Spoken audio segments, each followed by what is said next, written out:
এসেছিলাম, বিজেপির একটা কার্যক্রম ছিল, আমি এসেছিলাম, ঢুকতে দেয়নি, করে দিয়েছি। জনগণ বিচার করে দিয়েছে। চিরদিন কাহারও সমান নাই যায়, যেমন কর্ম করবে তেমন ফল পাবে। यहाँ पे कोई रिनोवेशन नहीं किया गया है, क्या कहेंगे सर? रास्ता भी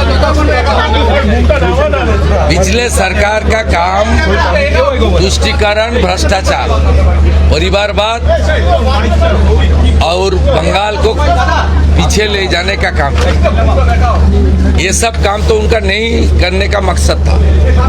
राष्ट्रवाद, देश प्रेम, ऋषि बंकिम चंद्र, कवि गुरु, ये सब काम उनका नहीं करने का, उसका एजेंडा में नहीं था। अभी राष्ट्रवादी सरकार आया, ये सब काम होगा। और वंदे मातरम का 150 साल भी चल रहा है। हम लोग बजट में डिक्लेयर किया है एक बड़ा म्यूजियम होगा, नेशनल लेवल का म्यूजियम, वंदे मातरम म्यूजियम।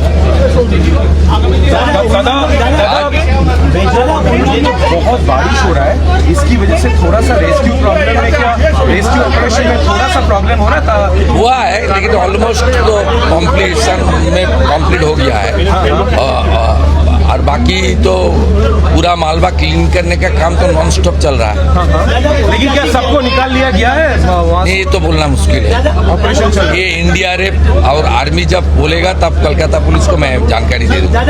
ये मेरा बोलने का ठीक नहीं। दादा उद्धार कार्य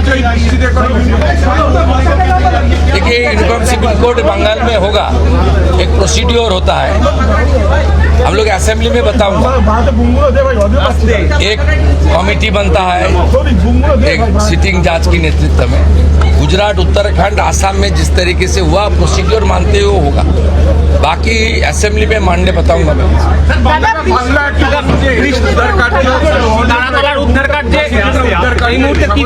হ্যাঁ, কালকে তো ডিস্টার্ব হয়েছে, কিন্তু আমরা টাচে আছি।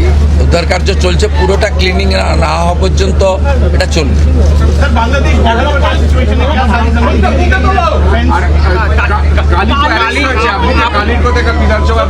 ঋষি বঙ্কিমচন্দ্রের স্মৃতি বিজড়িত বাড়িতে সব চোর, ডাকাত, লম্পট, চিটিংবাজ, এদের সম্পর্কে আলোচনা না করা ভালো, জায়গা আলাদা আছে। আমি এখানে এসব কথা বলবো না। আমি ঋষি বঙ্কিমচন্দ্রের, সাহিত্য সম্রাটের, বন্দে মাতরমের রচয়িতার, তার পূর্ণ জন্ম দিবস অর্থাৎ আবির্ভাব দিবস, আমি এখানে এসেছি গ্রন্থাগার মন্ত্রী, বিধায়ক, আধিকারিকদের নিয়ে। এই প্রথমবার রাজ্য সরকার এখানে অনুষ্ঠান পালন করছে। তথ্য সংস্কৃতি দপ্তর এবং গ্রন্থাগার দপ্তর এবং কলকাতা কর্পোরেশন মিলিতভাবে এই কাজটা আমাদের আজকে সকালের প্রথম কাজ।